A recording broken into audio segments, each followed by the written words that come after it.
Hegoalderen 17an astelena eta 18an asteartea, gaueko 10:00 goizeko 6:00 arte. Hala ere, gogoratu informazio gehiago uneoro bizkaia.eus atarian. Bizkaia egiten.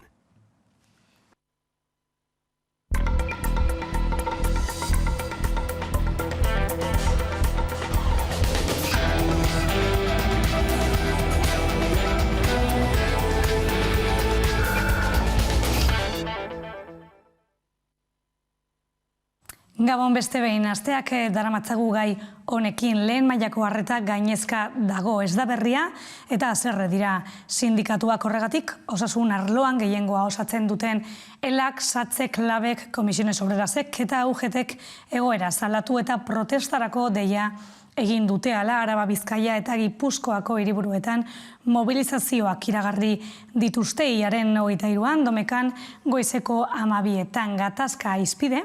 Gurean izan da gonbidatu nagusi gisa gaurkoan Arkaitz Herreros, ELA sindikatuko osakidetzako arduraduna. Orain pandemiaren ondorioz ikusten ari gara zein egoeratatik gatozen, ez? Egoera hau, adibide moduan, 2019an 3 greba egun deitu genituen lehen arretan salatzeko bereziki egoera oso larria zela. Beraz hor ikusten da egoera nola estrukturala den, eta orain pandemiarekin ikusten da nola guztiak estandu duen. Atzoko egunean berri zeneko Pascual, LAB sindikatuko osakidetzako ordezkaria izan zen gurean, eta alaxe salatu zuen berak bizi duen egoera. Bueno, pues egoera definitzeko erabiliko nuen hitza kolapsoa izango da, ez? Kolapso totala lehen arretan, eta bueno, lan karga desbordaturik eta erabiltzaileok behar dugun arreta emateko baliabide eza. Pertsonal eta inbertsio falta ikaragarria eta egoera oso larria da baita ere espezializatuan. Ospitaleko presio asistentziala izugarria da, eta guzti honi erantzuteko Eusko Jaurlaritzak errezeta bakarra da langileak esprimitzea, ez?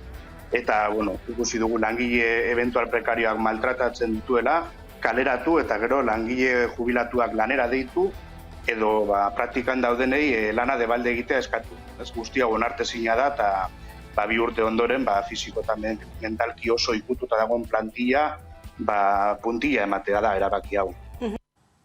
Izan ere, sindikatuen arabera, langilek ez daukate denbora nahikoa eguneko bete beharrak egiteko. Hala lantaldeak indartzea proposatu dute eta beharrezkotzat jo dute osakidetzaren aurrekontua handitzea. Europako batasuneko batez bestekora heltzeko. Osasun arloan gehiengoa osatzen duten sindikatuek mobilizazioak egingo dituzte urtarrilaren 23an Araba, Bizkaia eta Gipuzkoan. Hala, sindikatuek mobilizatzera deitu dute batik bat osakidetzako egungo egoera egiturazko arazoa dela salatzeko, egoera konpontzeko berehalako neurriak eskatzeko eta behin-behinekotasuna mugatzea exijitzeko. Sindikatuen ustez gainera egongo egoera ez da izurren ondorioa, egiturazko arazoa baizik, eta horrez gain nabarmendu dute, osasungintza publikoa eraisteko estrategia programatua aplikatu dela azken hamarkadan. Halaber, ohartarazi dute beharginek ez daukatela denbora nahikoa eguneko beharrak egiteko agenda kitota baita euskate. Izan ere, gastigatu dutenez, egiturazko arazoak konpontzen ari dira osakidetzako profesionalen esfortzu pertsonalarekin. Horiek horrela urtarrilaren 23an, igandea goizeko 12etan egingo diren protestetan, sindikatuek adierazi dutenez, lehen mailako arretaren kolapsoa eta ospitaleetako arretaren gainkarga salatuko dituzte. Egoera hori gainera osakidetzako langilei ez ezik, herritarrei eta eragilei ere eragiten die. Horregatik mobilizazioetan parte hartzeko deia egin dute. Eta horren arira, azken egunetan bezalaze, goraldian daude COVID datuak. Eta instituzioak egoerari aurre egiteko protokoloak aldatzen ari dira. Eusko Jaurlaritzako osasun sailak abenduaren 28an eman zuen azken aldaketen berri eta atzo Eusko Legebiltzarrean egin zuen agerraldian Gotxone Sagardui sailburuak jakinarazi zuen ezarritako aldaketa horietan beste moldaketa bat egin zutela. Soilik sintomadunak artatuko dituzte. botiketan erositako antigeno testetan positibo emandakoek positiboaren berri eman behar zuten orain arte online, baina orain ez dute positiboaren berri eman behar ere, horiek horrela emaitza berresteko testik ere ez die egingo Osakidetzak, hori bai, irizpidea da positibo horiek guztiek bakartu egin beharko dutela. Soilik sintomak badituzte edo zaurgarriak izateagatik karta berezia behar badute izango dute pazienteek osasun sistemaren berri probak egingo dizkiete gaixo agiria behar duten horiei ere.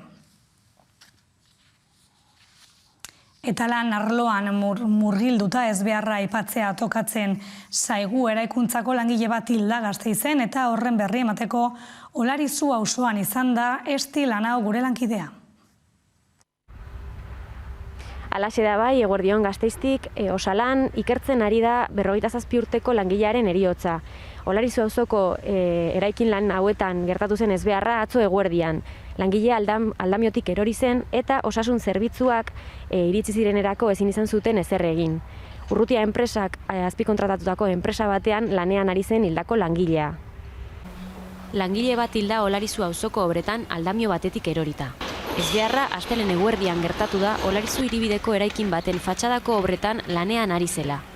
Larrialdi zerbitzuetako anbulantzia bat bertaratu da, baina ezin izan dute langilearen bizitza salbatu. Behargina azpikontratatutako enpresa batean ari zen lanean. LAB sindikatuaren datuen arabera, 2021 urtean zehar Euskal Herrian 72 langile hil ziren lan istripuz, horietako 7 Araban.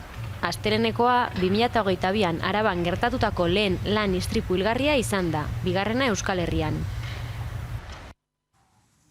Eta Espainiar gobernura begira lan erreformaren proposamena jokaleku politikoan dago egun eta Espainiako gobernua osatzen duten alderdiak, PSOE eta Unidas Podemosek bilera ugari izaten ari dira Kongresuko beste alderdiekin. Euskal Herrikoak eta Kataluniakoak lehen etzi dituzte harremanetarako, baina oraingoz ez dute argitara atera inolako akordiorik. Egoera horri erantzunez, Inés Arrimadas, Ciudadanoseko presidenteak bere alderdiaren babesa eskaini dio Espainiako gobernuari. Ciudadanosek 9 parlamentari ditu, eta haiekin 174 lirateke erreformaren aldeko bozkak. Espainiako gobernuak, baina kide bat gehiago beharko luke gutxienez, abstentziora jotzeko prest legokeena. Norabide horretan, Marta Vilalta, ERC-ko bozeramaileak onartu egin du, erreforma negoziatzeko prest daudela, baina egun idatzita dagoen bezala ez dela nahikoa. Gauzak korrela, egunotan lan erreformaren inguruko adierazpenak egiten dabiltza Euskal Sindikatuak gaurkoan esaterako elak egin du prentzaurrekoa. Bertan, sindikatuak EAJ eta EH Bilduri eskatu die lan erreformaren aurka bozka dezatela negoziaziei berriro ekiteko. Espainiako gobernuak Comisiones Obreras, UGT eta CEO-erekin hitzartu duen lan erreformak hobekuntza txiki batzuk baino ez ditu ELA sindikatuaren esanetan. Eta horrez gain hobekuntza horien truke langileek neurri kaltegarriak izango dituzte. Gaur goizean ELAk agerraldia egin du eta bertan Peio Igeregi ELAko negoziazio kolektiboko arduradunak eta Mitzel Lakuntza sindikatuko idazkari nagusiak hitza hartu duten. Igeregik hitzartutako lan erreformaren analizia egin du eta bere esanetan ez da lan erreformarik egongo. Gainera, gogoratu duenez, 2010ko eta 2012ko lan erreformek batik bat kaleratzeak merkatu eta erraztu zituzten eta estatuko hitzarmenei lehentasuna eman zieten. Eta egungo akordioak elementu nagusi horiek mantentzen dituela deitoratu du Igeregik. Ez dago indargabetzerik, ez dago elementu okerrenen indargabetzerik ere ez. Eta gure ustez hau da lan erreforma honen emaitzarik okerrena. Indargabetzeko aukera bera lurperatu egin dutela. ELAk ohartarazi du gainera elkarrizketa sozialen mailan estatuko sindikatuek bakarrik parte hartzeko aukera izan dutela.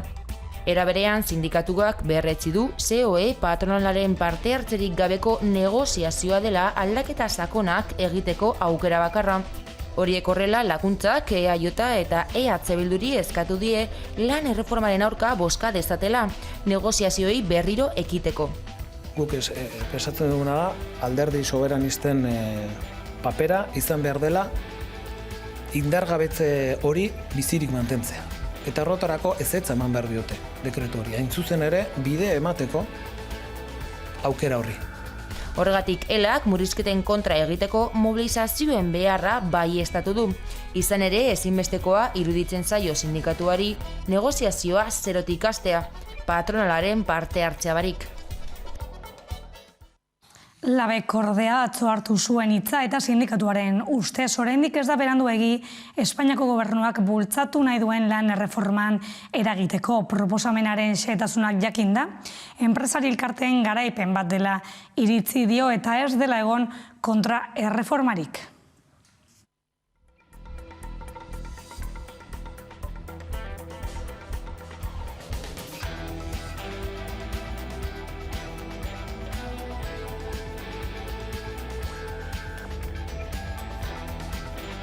Lab sindikatuak agerraldia egin du lan erreformaren analizia egiteko eta sindikatuak emango dituen hurrengo urratzen berri emateko ere. Bertan sindikatuak berretsi du ez dela egongo ez kontraerreformarik, ez indargabetzerik, ez lan harremanen modernizaziorik. Eta Hego Euskal Herrian esparru propio baten alde lan egingo duela azaldu du sindikatuak. Gainera, Garbine Aranburu Labeko idazkari nagusiak azpimarratu du euskal langileak ez daudela ordezkatuta elkarrizketa sozialen mailan. Madrileko elkarrizketa sozial horretan ez gaude ordezkatuak Euskal Herriko langileak, ez gaude ordezkatuak Euskal Herriko gehiengo sindikalak, eta argi eta garbi esan behar duguna da akordio horrek ez diela erantzuten gure aldarrikapenei. Eta guk gure ustetan eta sindikatu moduan pentsatzen duguna da gure kontrako jarrera irmo azaldu behar dela, erreformaren kontrako jarrera hori irmoki azaldu behar dela. Bestalde, Aranburuk gogora ekarri duenez, urtarrilaren 27ko mobilizazioa deitu dute lan erreformaren eta pentsioen erreformaren aurka, eta ez du baztertzen greba orokorrera iristea. Izan ere, adierazi duenez, murrizketa ziklo batean dago euskal gizartea, lan eta pentsio erreformak eragindakoak eta Europako funtsei loturikoak. Ez ditu datak eman, baina berretsi du egoerak eskatuko duela. Elarekin gainera harremana etengabekoa dela esan du eta egoerak behartuko dituela. Era berean, Galizia eta Kataluniako sindikatuak bidelagun nahi dituela nabarmendu du Aranburuk.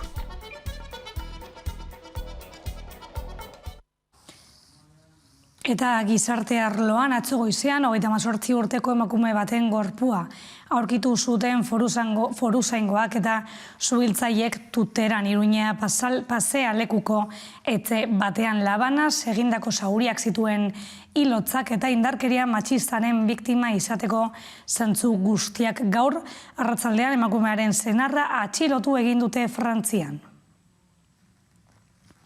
Tuterako guardiako epailearen arabera atxilotuak emaztea hil zuela arrazoitzen duten zantzuak daude. Hilketa matxista bat izan dela baieztatuko balitz, 2022an Euskal Herrian hil duten lehena litzateke. 2021 urtean 5 emakume hil zituzten eta 2003 urtetik jada 112 dira eraildako andreak. Ostera, iparraldera salto eginda Irungo Harrera Sareak jakinarazi duenez, 20 urteko migrante bat zauritu eginda Gipuzkoa eta Lapurdi arteko muga inguruan. Frantziako poliziaren gandik ihes egin nahian zebilela. Gaztea larunbateko ordu txikietan zehatu zen muga igarotzen. Frantziako poliziak ordea eragotzi egin zion aurrera. Egitea eta gazteak ihes egin zuen orduan. Irunera bidean atzera ere ihesean zela, trenbidera iritzita, migratzaileak istripua izan zuen eta femurra hautsi zuen. Bestelakoan ingurugiroari helduta azken egunotan polemika sortu dute Alberto Garzón Espainiako ministroak egindako adierazpenek. Etxalde erraldoien eredua kritikatu baitu Euskal Herrian, etxalde handiena Nafarroan, Kaparroson dago. Guztira 8.000 esne behi daude eta talde ekologistek hainbatetan salatu dute inguruko lurra eta ura kutsatzen ari dela.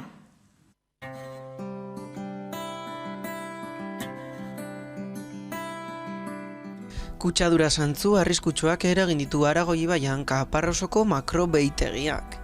Egitura erraldoia kudeatzen duen Valle de Oieta SCL-ek bere gain hartu ditu inguruko landa lursaiak zabortegi gisa erabiltzeko eta azpiegituraren aurka agertu dira Kaparroso, Marzilla eta Lesbeseko hainbat eragile eta herritar. Greenpeacek adierazi duenez, pixor isurketa masiborrek kutsatzaile honen errek handiak eragiten ditu eta horrek inguru giroan sortutako kalteak azaleratu. Javier Charral, Alnus Marzillako kidea da. Este tipo de instalaciones se procesan los purines de sus vacas y también no solo los purines de sus vacas, sino residuos orgánicos que vienen de otras partes de la comunidad y no solo de la comunidad, también de todo el estado. Animalien gorotzak oso aberatsak dira nitratoetan, eta industria abeltzaintzan bezala kantitate handietan ekoizten direnean, eta lurretan kontrole gabe isurtzen direnean lurzoruentzako eta urentzako pozoi bihurtu daitezke izaki biziduenengan kalteak eraginez, pertsonengan barne. Se produjeron unas cascadas de unos vertidos, no sabemos muy bien de qué, y entonces saltaron las alarmas y a partir de ahí pues se empezaba a estudiar y analizar el asunto y ver en qué medida la afección, hasta dónde llega la afección. Azterketa horrek erakutsi du Aragoi ibaikurak nitrato eta bestelako gaien neurri esanguratsuak dituela eta arrisku mailatik gertu dagoela uraren kalitatea. Ibaiak garrantzi handia izan du eta badauka eskualdeko herritarrengan. Kutsadurak eta ustiaketa ereduak ere eragin handia dute tokiko ekoizle txikiengan. Hala ere baikor dira eskualdean ikusten baitute herritarrak kontzienteak direla ekoizpen txiki, jasangarri zein ekologikoen onurez. Que no beneficia a nadie y bueno, yo creo que tiene fecha de caducidad porque no hay quien soporte la macroexplotación tanto de animales como de la tierra, ¿no? Elikadura burujabetzak landa garapenarekin zerikusi zuzena du, landa eskualdeak elikatuz eta beraztuz sistema egonkor eta jasangarrian. Pues creo que es hacia donde tenemos que ir, ¿no? Que hacia un sistema agroecológico que los propios productores y productoras pues decidan sobre cómo van a producir y sobre cómo lo quieren vender. Makrobaitegiak aldiz kolokan jartzen du lurren kalitatea eta horrek arriskua du tokiko ekoizleentzat. Horregatik azpiegitura erraldoiaren aurka agertu dira ere. Erakunde ekologistak oso kezkatuta agertu dira Valle de Oieta enpresaren delitu jokabideagatik eta azken isurketengatik ingurumenean kalte larriak eragin baitituzte. Gobernuari eskatu diote haren esku hartzea. Testuinguru honetan, Nafarroako gobernua makroetzaldeen ereduaren kontra azaldu da eta gehienez, 1250 abel burura mugatzeko araudia lasterraterako dute parlamentuan Kaparroskoa ez handitzeko eta halakorik ez errepikatzeko. Nafarroako gobernua izan zen lehenengo erkidegoa eta momentuz bakarra ustiakuntzaren tamainak eta distantziak mugatzen. Hezkuntzari begira, berriz, Araba, Bizkaia eta Gipuzkoarako ardatzak mai gainean. Jarri ditu Elkarrekin Podemos-iu koalizioak 80 proposamen berdintasunezko Euskal Eskola publiko integral baterako izeneko dokumentua aurkeztu zuen atzo. Miren Gorrotxategi Eusko Legebiltzarreko bozeramaileak eta Inigo Martínez parlamentariak azaldu zutenez, diskriminazioari aurre egiteko eta ikasleak euskalduntzeko tresna eraginkorra izango den hezkuntza eredu hobea lortu nahi dute. Proposatzen dugu baita ere, noski, sexuagatik segregatzen duten zentroei ez inolako subentziorik ematea eta proposatzen dugu baita ere prozesu bat zabaltzea nahi duten zentroek publifikatu ahal izateko. Uste dugu baita ere eskolak daukan papera, daukan funtzioa gure gizartea, gure umeak euskalduntzean ezin bestekoa dela. Eta jakin badakigu eta horrela gainera frogatu da, gaur egungo ereduek ez dutela behar bezala erantzuten helburu horri, euskalduntzaren helburu horri, eta beraz berrikusi beharra dago beti kokatuta euskera ardatz nagusi bezala, eskola plurilingüe batean izan beharko litzatekeena, euskera ardatz bezala, azkenean B2 maila eskuratu ahal izateko bigarren mailako hezkuntza bukatzen danean. Nafarroan ere lehen urratsa egin dute hezkuntzaren alorrean hitzarmen bat lortzeko bidean PSNek geroa baik alduguk eta eskerrak sinatutako gobernu itunean jasotako helburuetako bat da hezkuntza ituna eta Maria Txibite lehendakariak atzo gogorarazi egin zuenez lehen baien jarri nahi dute martxan prozesua. Un pacto que se encuentra recogido en nuestro acuerdo de gobierno, en nuestro acuerdo programático, con el objetivo de reforzar la estabilidad legislativa y normativa del sistema y otorgar un perfil prioritario a la educación pública de nuestra comunidad. Con la consecución de un pacto social por la educación, ¿cuál es el objetivo principal? Pues lo que se pretende es dotar al sistema de una estabilidad normativa que permita avanzar hacia un modelo decisivo de calidad.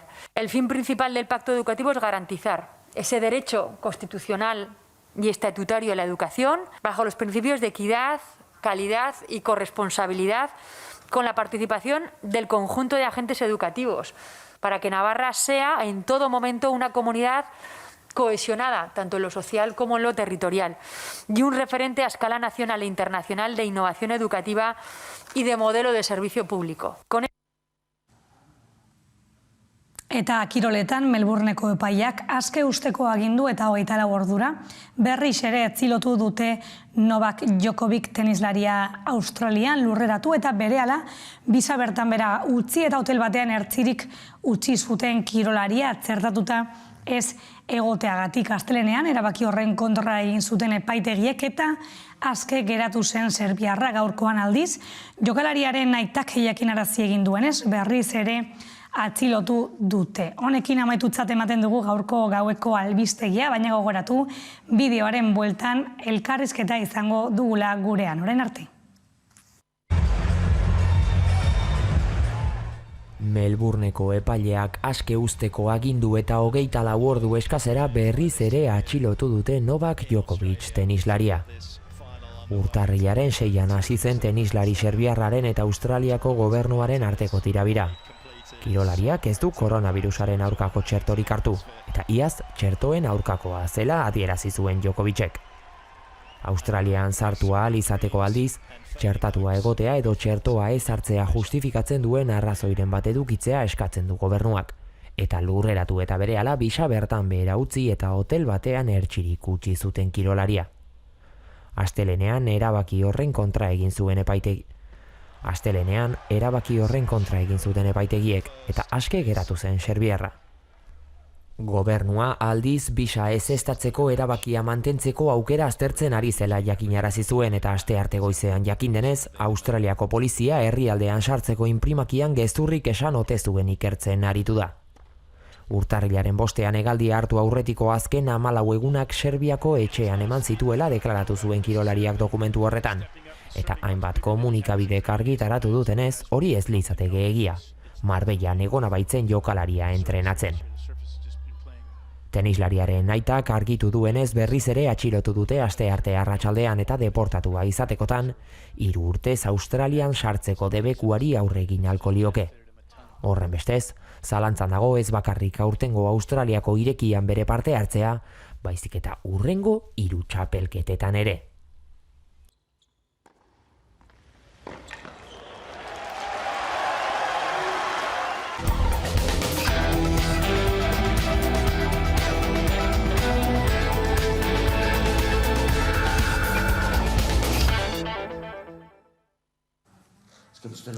Kaixo berriro gaur eredu bihurtu den mugimenduaren protagonistarekiko bat dugu gurekin, Jon Fano, ondo etorri? Bai. Pentsioduna eta borrokalaria gainera. Bai, hori da guretzako importantena. Urtarrilaren 15ean, hilabete honen 15ean, Euskal Herriko pentsiodunen mugimenduak 4 urte beteko ditu astelero kalean. Egontzarete zuen eskubideen alde borrokatuz, oihuka eginez. Konda eguzu, nolakoak izan dira 4 urte hauek? Bueno, 4 urte hauek guretzako oso importanteak izan ziren. Hasieratik ikusi genuen zenmotako mugak zeuzkaten pentsioak. Orduan, hasi ginen protestatzen batez ere salatzeko azken urteotan aplikatzen zitzaiguna. Hau da, pentsioen igora euneko 0,25. Hori izan zen txispa, maibendu zuena, petxodunen partetik erantzun irekia, zabala, emotea. Baina berehala konturatu ginen, atxean zeuden arazoak, mobilizazio potente bat behar zuela aldatzeko gutxienez ezagutzen genuen pentsioen prozesua. Horretzegatik, hasieratik erabaki genuen, JK mantendu behar dugu mugimendua gure eskaerak lortu arte.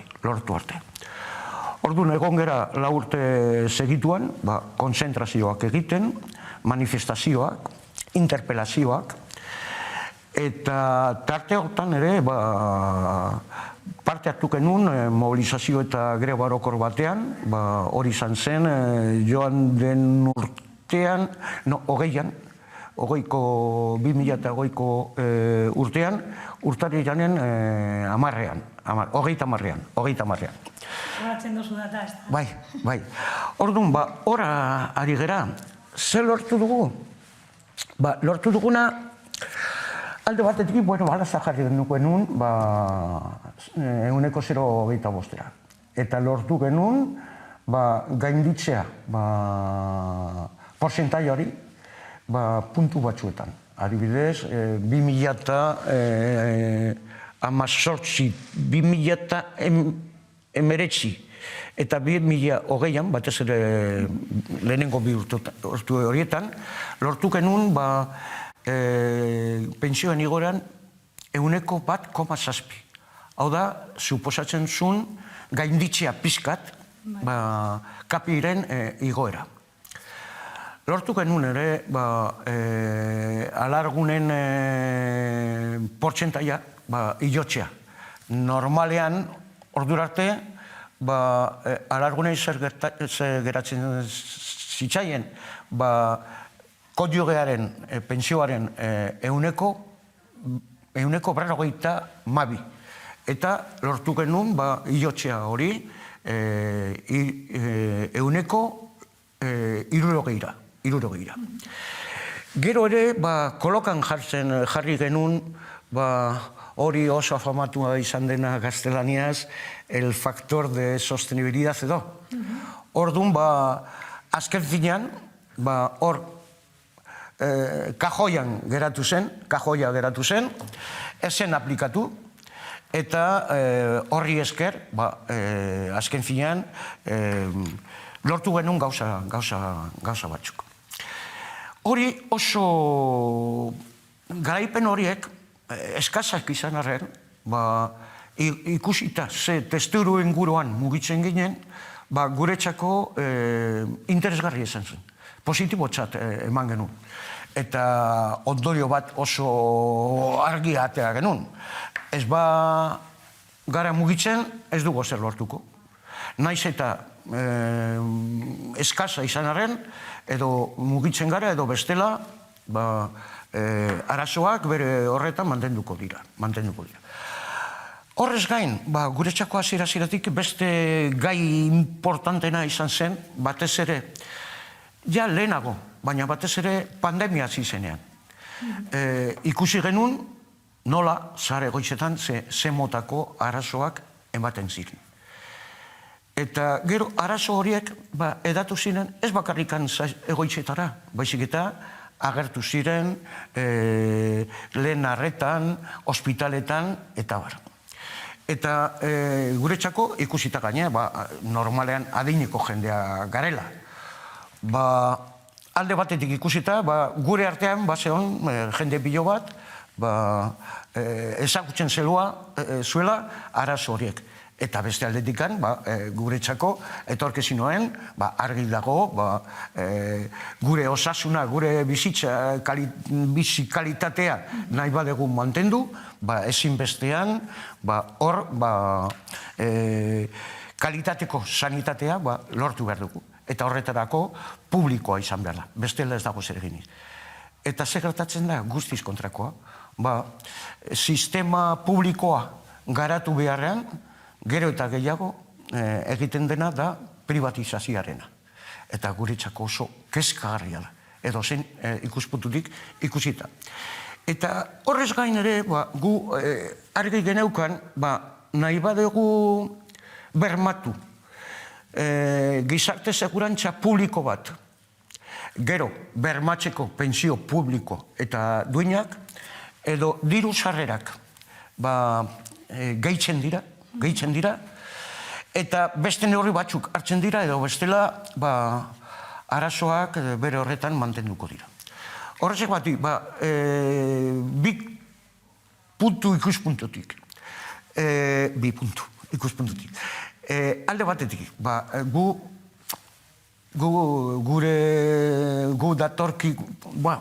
gu etortzen gara mundu laboraletik. Gehien bat, langileak izan gerena. Eta alde batetik, elkartasunagatik, beti izan da guretzako seinal importantea da. Horrezegatik, parte hartu dugu, babesle moduan, langile borrokan batzuetan, batez ere Tubacex inguruan, Aiaraldeko pentsiodunen mugimendua parte oso aktiboa hartu zuen. Eta gero, horrez gain, osasun inguruan, ospitaletan, sare egoitzetan, lehen arretan, bada jende pilo bat lan egiten duena. Eta hor, gehien bat, sufritzen dute baldintzak oso eskasak dira. Eta hori ez badugu hobetzen, gero nabaritzen da zerbitzuen kalitatean. Orduan, hor ikuspuntu orokorretik, hori izan da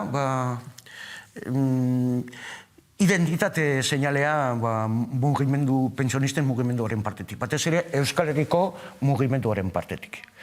Eta horari gera. Eta egungo datuetara edo begira, inflazioaren igoera ikusi berri dugu.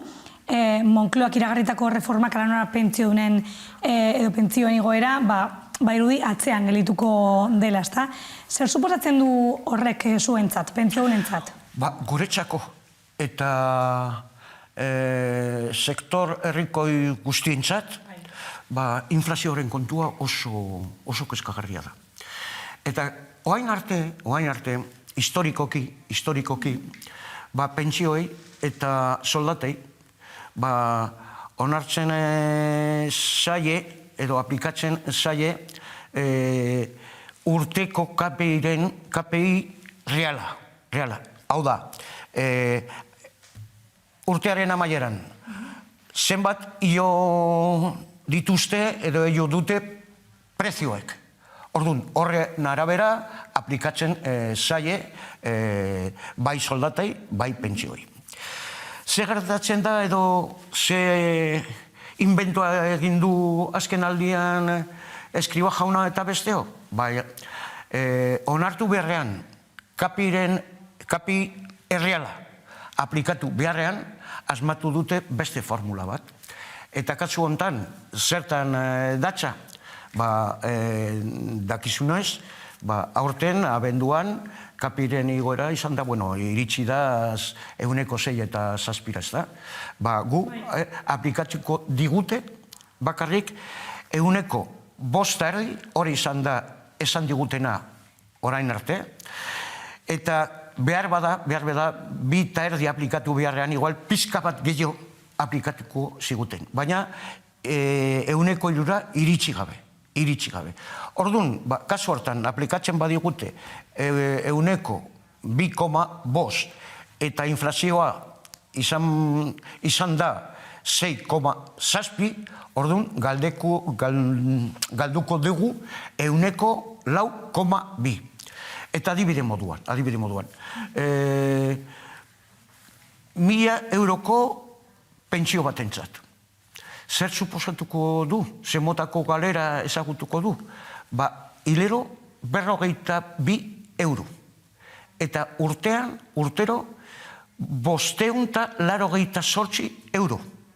Hori 1.000 euroko pentsio batentzat. Altuago baldin bada, galera porzentualki berdina esango da, baina kantitatea handiago esango da.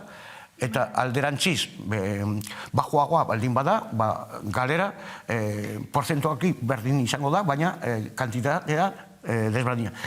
Eta gauza bera errepikatzen da eta guretzako kezkagarriena dena, zer gertatzen da gutxienezko pentsioekin. Beitu, hemen Euskal Herrian esaten dut paraizu bat bizi garela, nahi kondo irabazten dugula eta bar, baina badago gutxiko erabera Euskal Herrian izango gara 660.000 pentsiodunak. Baina erdia, baino gehiago, 1.080 eurotik azpitik daukate pentsioa. Eta hori aipatu gabe zenba jente dagoen gutxienezko pentsiorekin. Eta hor barnean batez ere daude emakumeak. Hor barne alargunak eta bar. Eta zein da aplikatuko zaio gutxieneko pentsioari? Normalean geratuko da, behin aktualizatuak, geratuko da 2022ko 710 eurotan. 710 eurotan. Erreza da errealitatea ezagututa, jakitzea, diru horrekin nola bizi dezakezu. Oso gaizki. Horretzakatik guretzako, gure errebindikazioen artean, importante izan da, ziurtatu behar da, kapiren igoera aplikatzea pentsioi guztiei. Zalantzarik. KPI reala. Eta, baina, horren aldetik, gure mugimenduarentzat oso importantea da, imprescindiblea da, lortzea gutxieneko pentsio moduan 1.080 euro. Orduan, bi ardatz horiek beste batzuen artean, esango nuke nagusiak edo garrantzitsuak direla. Orduan, ikusita ze testu inguruan aurkitzen garen momentu honetan, ez dago zalantzarik. Isil geratzen bagara, mugitu gabe, datozkigun neurriak, serioak dira, eta oso kezkagarriak. Galdetze eta komentatzea bai, zelan dago pentsio honen mugimenduaren osasuna gaur egun? Zuk esan dozu hori borrokan jarraitu behar dozuela. Gu, azteko, oso arro sentitzen gara. 4 urte pasa ostean, astero, konzentrazioak egiten. Hilabetero manifestazioa egiten. Eta oaindikan, adibidez, normalean, astelenero, 4 hiriburutan gehi 70 herritan, astelenero, biltzen gara, gutxi gora bera, 5.000 pentsiodiunak. Hori, astelenero.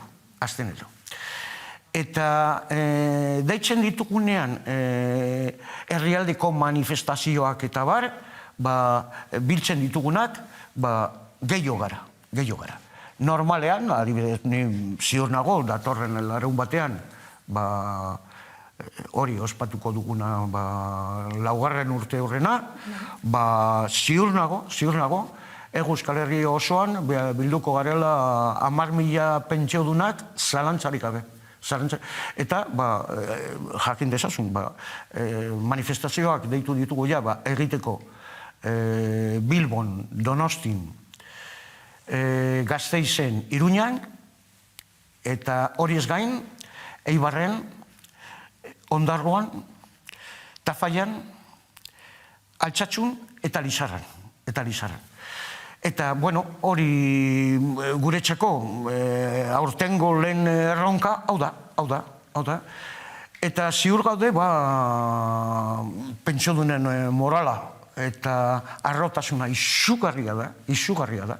Batez ere ikusten duzunean zenbat emakume animatu dira parte hartzeko, protagonistak esateko, benetan, ni beti bili naiz sindikal gintzan, langileen borroka, eta ikusten dut, edo niretzako, deskubritu dudana. Mugimendu hontan izugarria da.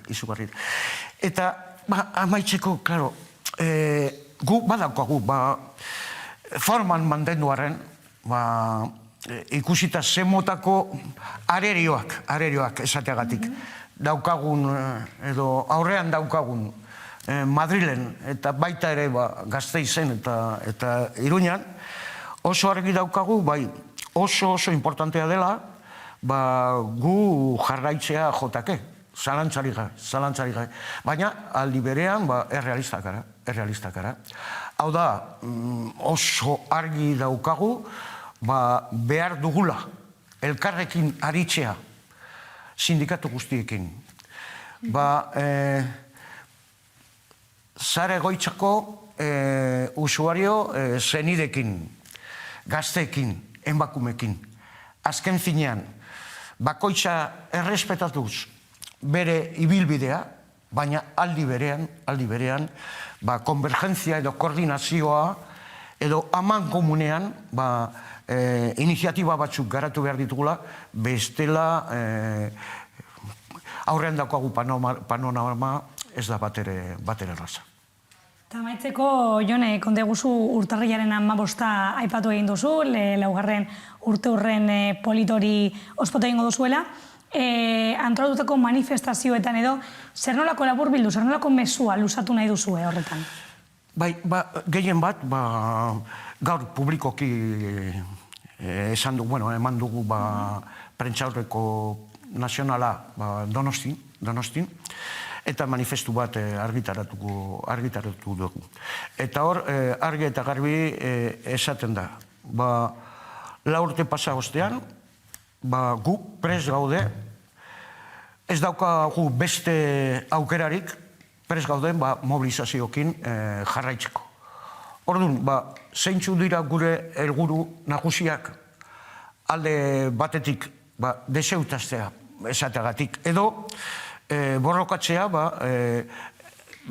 azken denboran onartu den pentsioen erreforma. Deseustatu behar dugu erreforma hori. Bestela, hortik datozkiguten ondorioak oso gogorrak dira. Aldi bereak, esaten dugu, pandemiak zer erakutsi dugu. Osasun gintzan, ematen den ahultasunak, debilitateak, izugarriak dira. Eta pandemian, jarri du mahai gainean, are eta argiago horren inguruan estrukturalki ematen diren arazoak. Eta horre guztia, batez ere, adineko jendearengan eragina handiagoa du. Ikusita, adineko jendea garela.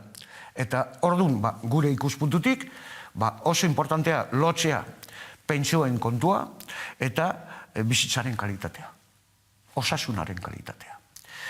Eta beste aldetik, ikusita, gure burua ez dala bakarrikan bermatzea gaurko pentsioak, baizik eta etorkizunekoak.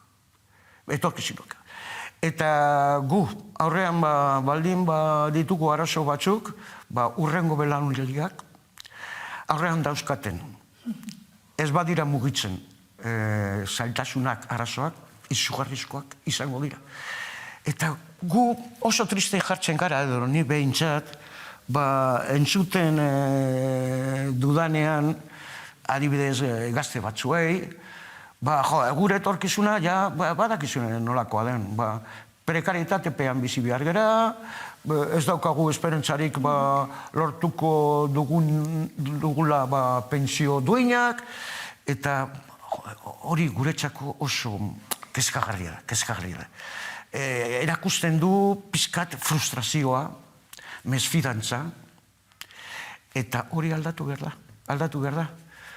Edo animoa berreskuratzen dugu gizartearen gehiengoarentzat, edo bestela aurrean dauzkagu etorkizuna oso larria da. Etorkizunean begirada eta indarrak jarrita, zuk esan bezala, amaitutzat ematen dugu gaurko elkarrizketa, mila esker gurekin gaur egoteagatik. Bakarrik aipatu nahi dizut, hamabosterako koherente izan da egin dudan diskursoarekin, harreman zuzenak izan ditugu hemen Euskal Herrian osatzen duten gehiengo sindikatukin. Eta esan behar dut, segurazki bihar publikoki agertuko dira, esanez babesten dutela eta parte hartuko dutela larunbateko manifestazioetan. Gauza bera, bihar ere, segurazki, argitaratuko dute gazte kolektibo batzuk. Eta horrez gain, Hego Euskal Herriko zenideen erakundeak, babestu, Gipuzkoako zenideak, Arabako babestu eta beste erakunde batzuk, ere erakutsi digute hori parte hartuko dutela, bere errebendikazioekin larunbateko manifestazioetan. Eta segurazki ere bihar pasata garatu ditugu kolektibo feminista batzuekin harremanak eta espero dugu ere emakume feministen edo emakumen partetik hori babesa parte hartuko dutela larunbateko manifestazioetan. Oso importantea da. Eskerrik asko, Jon Fano, gurekin egoteagatik. Zuei, deio. Eta zuek ez mugitu, tartetxo bat eta bueltan solasaldia izango dugu gurean. Orain arte.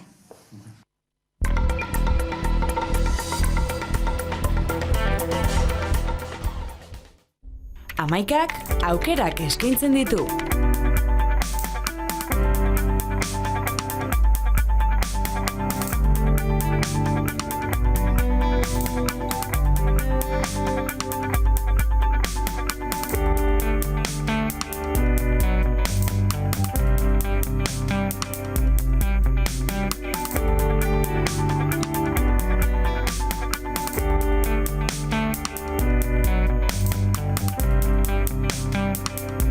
Eman aukera amaikari. Aukeran, amaika.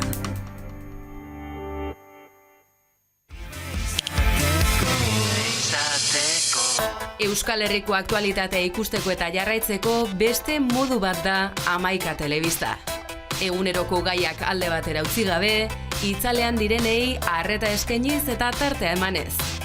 Errealitatearen amaika alde ikuspuntu guztiak kontuan hartuta.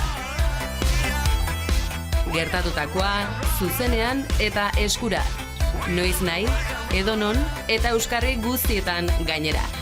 Telebista egiteko beste modu bat posible delako. Euskaraz, gertutik eta konfiantzaz. Egin dezagun. Bat izan, amaika egin. Amaika Fundazioaren babesle egin nahi duzu? Sartu amaika.eus bat izan amaika egin orrialdera eta osatu formularioa. Oso erraza da. Zein ekarpen egin nahi duzun aukeratu ondoren, eskatzen diren datu pertsonalak jarri eta baldintza legalak onartu besterik ez duzu egin behar. Amaika Telebistako informazioa jaso nahi izan ezkero, onartzen dut Amaika Telebistako informazio komertziala jasotzea ere klikatu eta bidali. Telebista ezberdin bat egitea posible delako. Bat izan, amaika egin.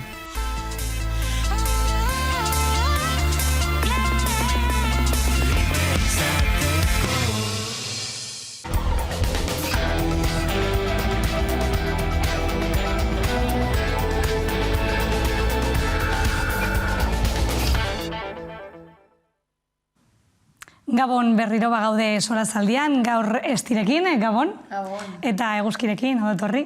Eta, ondo ikusten baduzue, arlo ekonomikoa jorratuko dugu gaurko Sorazaldian, izan ere, Hego Euskal Herriko inflazioa 6,5 ingurukoa izango da urte arteko tasan abenduan, eta beharginen soldatek, KPIaren igoera hori bezainbestekoa beharko lukete ezargaltzeko atzera bada.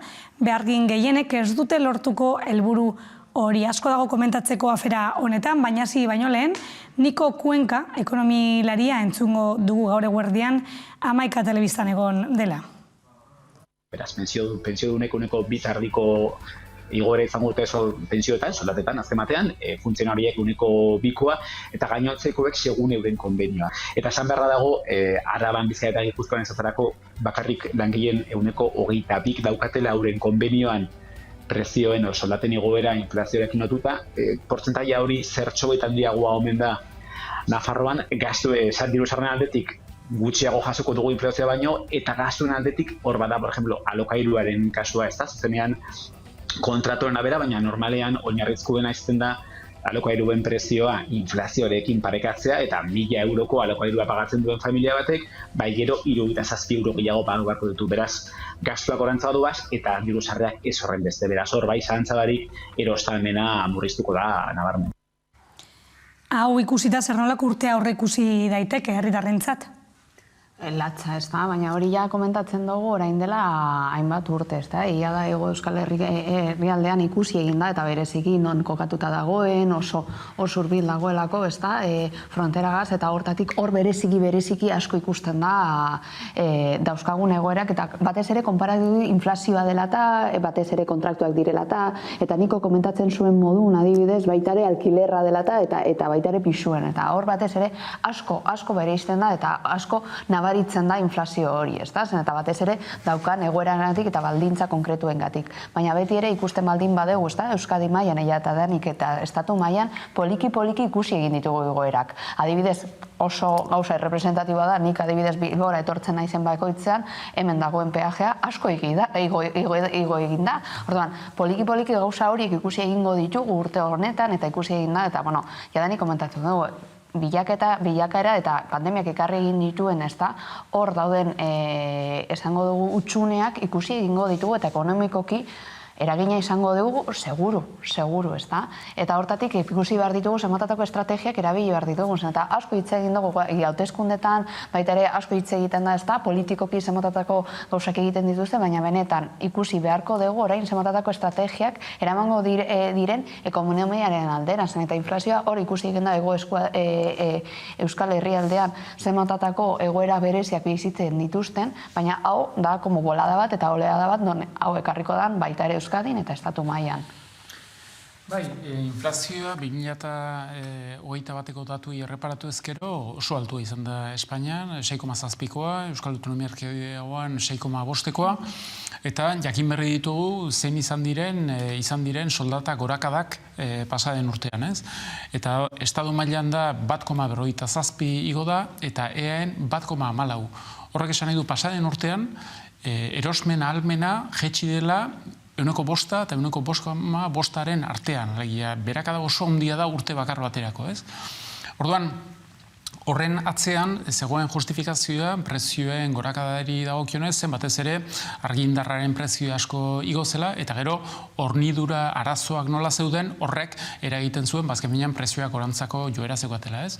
Orduan, hasiera batean uste zen hori konjunturala izango zela, eta 2022 urtean prezioak pixkanaka normaltzeko prozesu batean sartuko zirela, ez? Eta orain, ekonomilariak zalantza gehiago dauzkate, uste dute epe hori luzeagoa izango dela, eta segurazki ez gerala bueltatuko ordura arte ezagutu genituen inflazio tasetara, ez? Espainian bereziki altua da, 6,7, Frantzian 3,8 izan da, erdia da. Eta horrek esan nahi du, bazken finean, energiari dagokion dependentzia maila ere txikiagoa dela, eta horrek esplikatzen du zergatik inflazioa ez zen hainbeste igo. Hala eta guziz ere, hor badaude faktore struktural batzuk mahai gainean daudenak, eta ez dirudi epe motzean kontrako joera izango dela. eta pensionistak ere afektatzen ditu, zeren pentsioen gorakada 2,5 izango da bakarrik. Horrek esan nahi du, azken finean horre ere galerak izango direla praktikan. Eta orduan oso justu dabiltzan pertsonak zailtasun handiak izango dituzte, oinarrizkoak diren gastuei aurre egin ahal izateko. Bai, batez ere egoera zaurgarrian daudezen pertsonak, eta horrek beti ere, main gainean ipintzen da, hori, baita ere RGIaren, berrikuspena, zenbat behar den, eta adibidez nik klasean lan egiten dudala nire ikaslekin, 2008ko lege batekin mugitzen garela. Eta dagoen egoera orain eta 2008an guztiz desberdina da. Justo 2008an planteatu zen berrikuspen bat zen eta justo krisialdi hori egon zelako eta behar zen bestelako berrikusketa, baina momentu honetan gaude beste momentu oso desberdin batean non behar ditugu bestelako edukiak eta bestelako estrategiak. Eta hortatik ezinbestekoa da bestelako berrikusketa bat adibidez legeari egitea. Eta horrek kolektiboek eta bar eskatzen dituzte. Eta hortatik ikusi egingo ditugu zenbat beharri izan ekartiko, eta ikusten ari gara, eta bakarrik joan behar gara, elkartetara, bakarrik joan behar gara oinarrizko gizarte zerbitzuetara, zen molatako gorakara egon den, bertan, eta zenbat aldatu egin den perfila.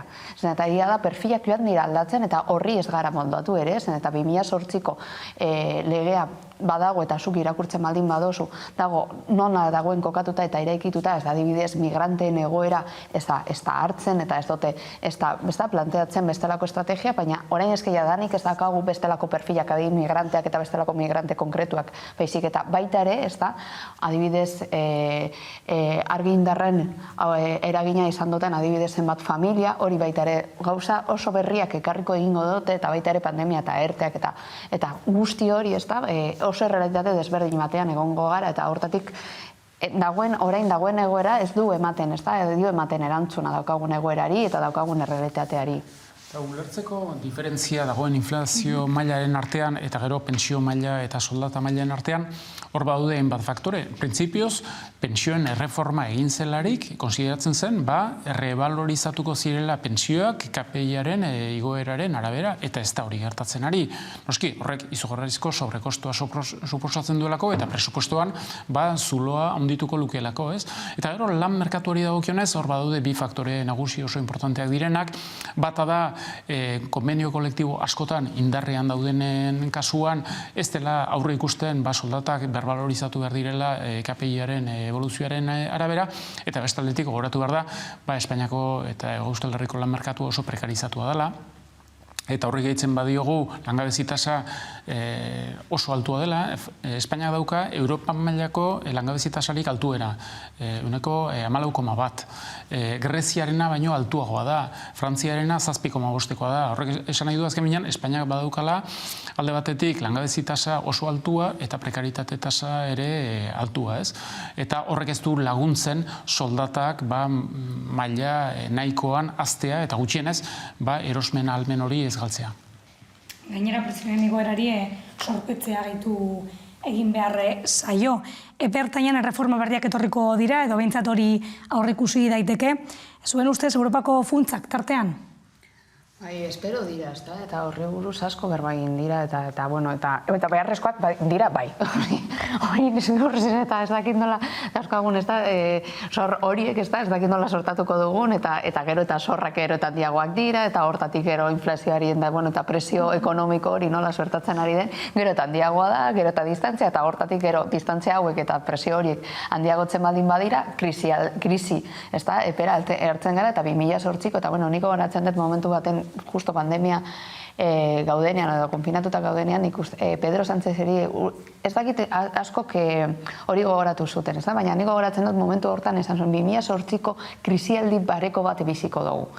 Eta berak abisatu egin zuen momentu hortan, eta ikusiko da, krisia etorriko da, eta hortatik egin behar duguna da estrategiak nola, presio hori, nola birmoldatu, nola bestelako estrategiak, nola, adibidez ez dakit, bestelako zergak ipini, egin behar dira bestelako estrategia, baina badirudi horrein politikoak daudezela, pizka bat itxaroten, nola suertatzen ari den, eta nik suertatu baino lehen, ingo beharko nuke zerbait. Egia da, Europara begira gaudela denok, denok, baina, klaro, Europa heltzen den arte, eta ikusi egin dugu batzutan, ez da, esan dutela, pues, onarte edo hainbat emango dutela, eta ez da horrela gertatu, edo bestelako baldintzak egon dira. Eta baldintza horik, ez da, letra txiki hori irakurtzea oso garrantzitsua da, eta gero ikusten ditugu zenbatatako zorrak ditugun Europara begira.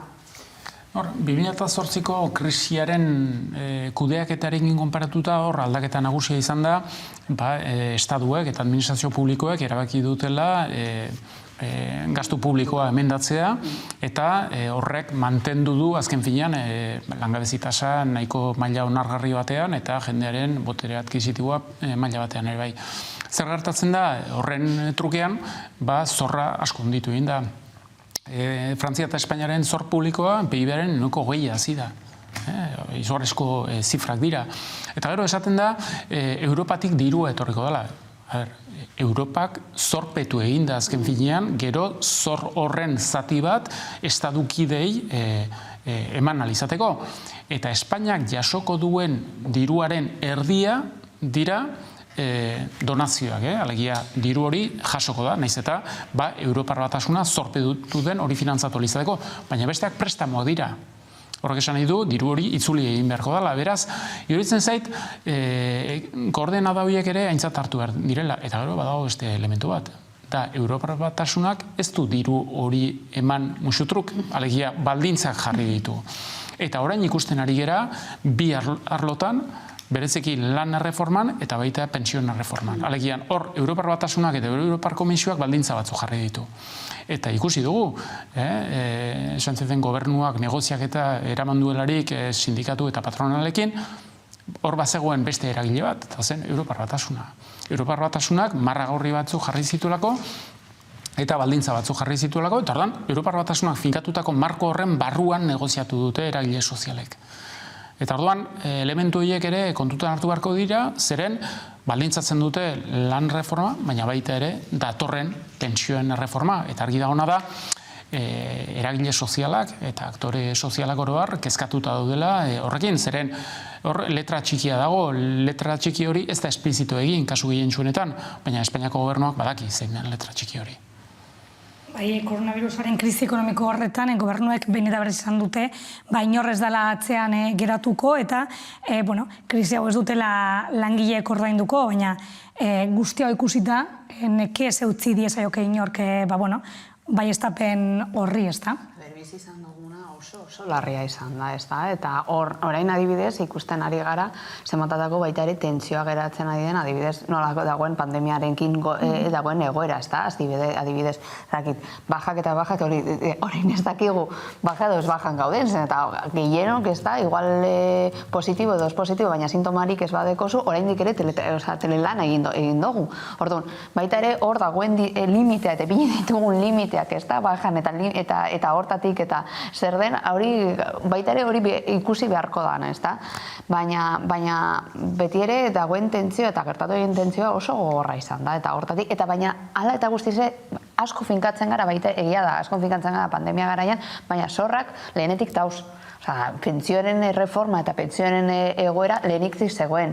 Lan reforma eta lan egoera leheniktik zegoen. Zen gauza bat, ez da, geneukela hor atzean, ez da, motxian, eta bapatean bai pandemia, ez da, baina egoera horrek eragin egin du, ez da, horrek eragotzea eta horri buruz gehiago hitz egitea, ez da, zer nola suposatzen eta nola konfrontatu egingo dugu. Baina elguzkiko oso ondo komentatzen zuen moduan, baldintza horiek oso ondo, haiek badakite, ez da, politikok badakite zenbatatako baldintza, baina oso ondo islatu egin behar da zenbatatako baldintzak diren hori batez ere herritarron mailan. Zen eta badirudi hori, batean etorriko dela Europako dirua eta hor dago, ez da. Horrek zor bat eragiten du, eta zor hori zer egin aldezakegu zor hori eragiteko. Zenbatatako estrategia, zergatik adibidez zergak. Eta askotan ez dugu hori lertzen, eta batez ere nik hor pentsata, ez da, eta pizka bat begira aurrera, da, gero adibidez hainbat, ez da, bertako partidu, ez da, edo eskumuterrako partiduek hori ez erabiltzeko. Edo ondo azaltzen dira gauzak, eta eta pedagogikoki azaltzen dira gauzak herritarroi eta batzutan hartzen dira hainbat erabaki eta ez dira ondo azaltzen eta zergaitik eta zer suposatzen duen horrek, ez da? Pilota hori ondo azaltzea oso garrantzitsua da, eta bestela eskumorturreko partiduek hori erabiliko izango dute, batez ere haien beranganatzeko eta izan den, ez da? Eta beti erabili izan den demagogia hori eragiteko. Eta batez ere hori ikusiko dugu urrengo 2 urteetan begira nola, ez da? Sor eta distantzia hauek eta tentzio hauek nola erabiliko izango dituzte partiduek eta batez ere eskumoturreko partiduek. Hor, epe motzera ikusten da pandemiak inpaktoa daukala, bajen inguruan, hor datuak ezagutu dira, estatu mailan 800.000 pertsona daude bajan, EAen 21.000 eta horrek eragina edukiko du administrazioen eta enpresen funtzionamentuan, zera azken finean pertsona asko egongo dira lan egiteko posibilitaterik izan gabe, naiz eta batzuk telelanaren bitatez jarraitu dezakete, baina lanpostu guztietan ez da hori posible, ez? Horrek eragina edukiko du nahi eta nahi ez jarduera ekonomikoan, eta gero gaur bertan prentsan agertu da sektore industrialeko hainbat enpresak kezkatuta daudela, zeren ikusten dute argindarren prezioa asko igo dela, hornikuntza arazoak dituztela, eta horrek bereien kostuak handitu egin ditu. Eta orduan, bereien kostu horiek, bereien produktoetan reperkuitu egiten badituzte, horrek ere egingo du, bereien lehiakortasuna gutxitu egingo dela, eta orduan, beldurra daukate, ja ez dituzten merkatu batzuk aldu egingo horren ondorioz. Orduan, hor, epe motzean badago inzertidurre maila nahiko altua, ez? Eta gero, esaten zuen bezala estik, epe ertainera, luzera, hor, apostu estrategikoak egin beharko dira, ez? Eta zentzu batean esan daiteke Next Generation funtsak hori ahalbidetzen zuela, ez? Zen esatea, etorkizunari begira, hemendik 10-20 urtera, zer nolako ekonomia, zer nolako garapen jasangarria nahi dugu, eta hori lortu ahal izateko, zer nolako inbertsio estrategikoak egin behar dira, ez? Eta aukera hori eskaintzen zigun azken finean Next Generation funts horiek. Zer gertatzen ari da, bereziki Espainiaren kasuan, badirudi finantzatzen eta aukeratu eta selekzionatu diren proiektuak ez direla nahi eta nahi ez bide horrera doazenak, ez? Eta Europar Batasuna nahiko kezkatuta dago horrekin, ez? Eta behin eta berriro errepikatzen dio, ez direla funts horiek eginak funtzionamentua finantzatu alizateko edo turismoa finantzatu alizateko, baizik eta energia berriztagarriak adibidez sustatzeko, garatzeko eta horrek inbertsio importanteak suposatzen ditu, ez? Ez da inoiz ahaztu behar Next Generation funts horiek finantzatu direla Europa mailako zorra osatuz. Aurrea pauso bada Europar eraikuntzaren ikuspuntutik, luzaroan frugalak deitzen ziren herriak, Holanda, Alemania eta nahiko uzkur ziren, beldur zirelako azken finean bereziki Mediterraneo aldeko herriek nolanahi gastatuko zutela diru hori, lortu da, horrek aurrera pauso bat suposatzen du, 2008ko krisitik ere lekzioak atera dira, baina oso importantea da diru hori behar bezala inbertitua izan da. Eta maitzeko esti eta guzki, beste reforma batek zer ezan emoten jarraitzen du, da lan erreforma, hilabete baino gutxiago falta da Madrigo diputatuen kongresuan erreforma boskatzeko eta Euskal Sindikatuak eta alderdi batzuk aurka agertu egin dira. Zuen ustez erreforma hau ona alda Euskal Herrirako? Galdera. Ona ez zen espero genuen erreforma ez da. Eta hori sindikatuek eta partiduek esan dute ez. Zen erreforma ez da. Egia da estrategikoki oso ondo erabili izan dute hor dagoen ez da. Posera maile modun eta berak oso ondo azaltzen ditu gauzak. Adibidez estrategikoki begiratzen ez da. Eta berak oso ondo azaltzen ditu gauzak. Baina beti ere esen, bai batez partidu batengatik ez da.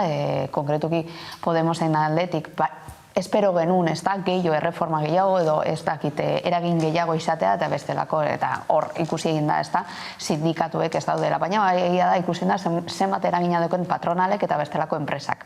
Eta noraino zenbatatako limiteak daukan, ez da, gure politika gintza. Zen eta askotan ipintzen dugu politikan, ez da, gure desira eta espero guztiak, baina ikusten da gure sistemak ez dela funtzionatzen. Politika ez dela guzti zutza eta ez dagoela guztiz independentea, baizik baizik eta oso dependentea da beste eragileen artean, eta batez ere enpresa pribatuen artean, eta hortatik patronalak eta gure sistema kapitalistak. Orduan, ez da hutsa, baizik eta oso dependentea da. Eta hortatik, begiratzen baldin badugu, ez da lan erreforma, oso espero zen lan erreforma, gazigoso geratu egin gara, eta bomba asko eman dut, eta batez ere ez da pina egin dira, hainbat partiduek zen haien erronka, ez da, batez ere Podemosen aldetik, eta ikusi egin da, saltu egin digutena da, ia hutsa, hori bai izan dela hutsa.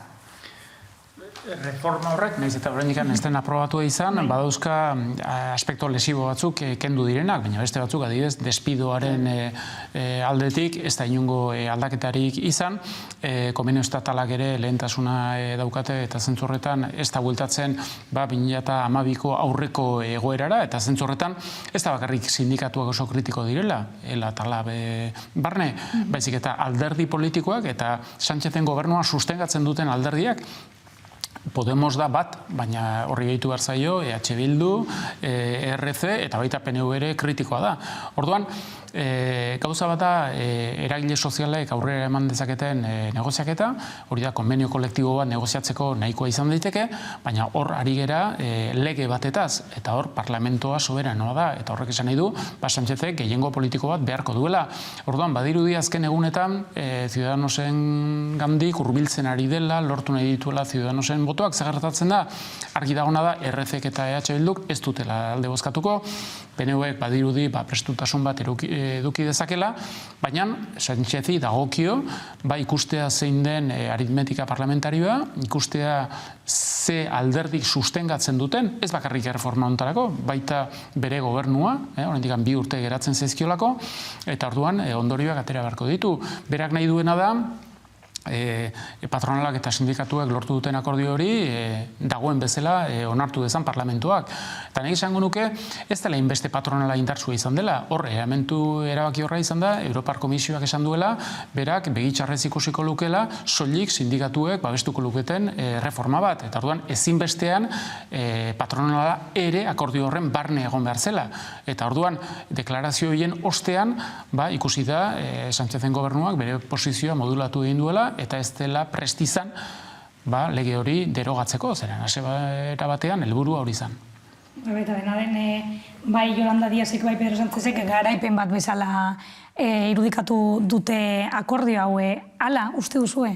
Zer egingo dute, ez da, zenaien ez da, saldia esaten dena, batez ere Yolanda Díazen arte, eta horrezagitik ipine zen Yolanda Díaz, eta bueno, Yolanda Díaz mantendu egin behar du be posizionamendu, eta hor, hor da, batez ere politika egintzan dagoen antzerkia, eta berak, segurenik hitz egiten badozu modu pertsonalean Yolanda Díazekin, beste gauza batzuk esango luke, seguru, baina mantendu egin behar du, ez da, bere itxura, eta non dagoen, eta hortatik zein partiduen eta zer erabaki egin den. Eta beti ere, hor egin behar dugun, ez da, irakurketan da, azken finean hor eta eskubizik batzen duena da, lege bat ateratzea. Eta lege bat ateratzea ez da, azken egia da, hartu egin behar ditugula kontuan kanpoko eragileak, edo eragile zuzenak, edo sozialki dauden bertan implikatuta eragileak, baina gero, eske lege bat ateratzea jamar zara parlamentua, eta parlamentua aterra egin behar da, eta gero ez da soilik, eta hor egon da presio handia, eta ikusi egin da enpresa pribatuen artean. Patronalek oso argi zeukaten, noraino heldu egin altzen, eta zer egin alzuten, eta ez dugu ahaztu behar, gure sistema kapitalista batean gaudela. Eta hortatik egon behar diren estrategiak eta egingo diren oinarriak hori aldatzea oso zaila izango da. Edo aldatzen dugu gure sistema osoa, eta nola dagoen implikatuta, eta nola sortzen den, orain arte, nola sortzen den, ez da? Baita bere politika eta nola sortzen den ekonomia, baina ezke da hori Goliaten kontra joatea. Eta hortatik hori azaltzea garrantzitsua da. Beti ere, klaro, espero genuen lan erreforma, ez, eta horrezagatik Podemos hainbeste galdu egin du. Eta haiek espero eta islatu egin zuten ideia, eta batez ere nik hor ikusten naiz ni islatuta, ez da, edo gazte batzuei islatu egin ziguten, ez da, ilusio bat, zen eta guztiz desilusionatuta egon ginen polita gintzen, zen eta uste genuen ezin genuela ez ebez egin, eta ilusio bat saldu egin ziguten.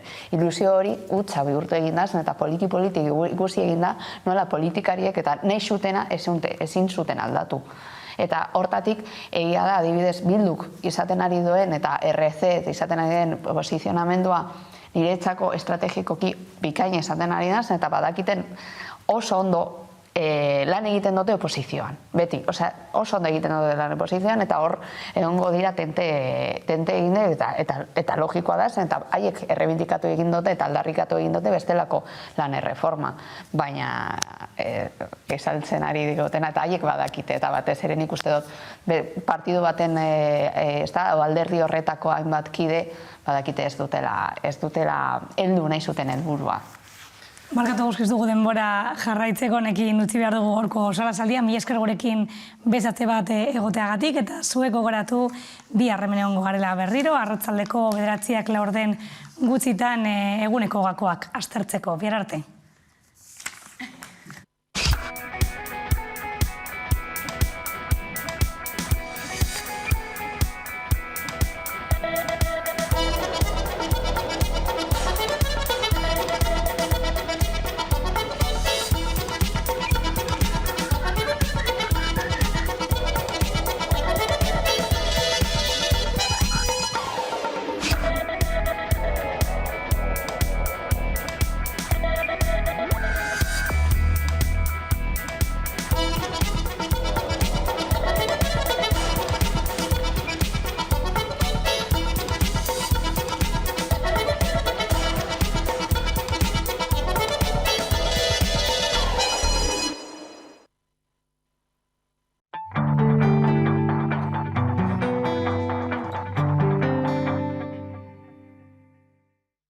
Misidiz, iriki, itiri mingini, izini.